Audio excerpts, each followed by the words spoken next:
Weekends സാധാരണ എല്ലാവരും rest എടുക്കാനാണ് ഉപയോഗിക്കാറ്. എന്നാൽ ഞാനാണെങ്കിലോ അന്നത്തെ ദിവസവും എന്തെങ്കിലും വർക്ക് കിട്ടി അതിനു വേണ്ടി പോകും.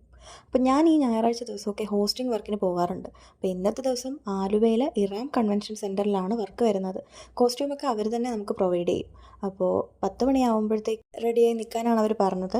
അങ്ങനെ ഏകദേശം 10 മണിയായപ്പോൾ നമ്മൾ എല്ലാം സെറ്റായി റെഡിയായി താഴെ ഹാളിലേക്ക് എത്തിയിട്ടുണ്ടായിരുന്നു.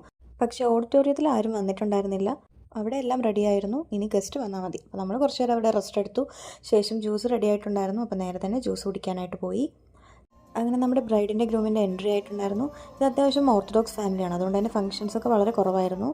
അപ്പോൾ ജസ്റ്റ് ഫോട്ടോ സെക്ഷനും ഇത് മാത്രമേ ഉണ്ടായിരുന്നുള്ളൂ. അതുകൊണ്ട് തന്നെ വേഗം പണി കഴിഞ്ഞു. എന്നിട്ട് നമ്മൾ നേരെ ഫുഡ് കഴിക്കാൻ വേണ്ടിയിട്ട് പോയി. കുറേ നാളത്തേക്ക് ശേഷം അടിപൊളി മട്ടൻ ബിരിയാണി കിട്ടി കേട്ടോ. റഹ്മാനിയ ബിരിയാണി ആയിരുന്നു. ഹോസ്റ്റിംഗ് വർക്കിന് വന്നാലുള്ള ഗുണം എന്താണെന്ന് വെച്ചാൽ നല്ല ഫുഡ് കഴിക്കാം.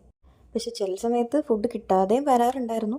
അപ്പോൾ ഇന്ന് നമുക്ക് നന്നായി കിട്ടി. അപ്പോൾ നമ്മൾ നന്നായി നല്ല ഫുഡും കഴിച്ചു. ശേഷം ഐസ്ക്രീമും കഴിച്ച് നേരെ ബസ് കയറി ഹോസ്റ്റലിലേക്ക് പോയി.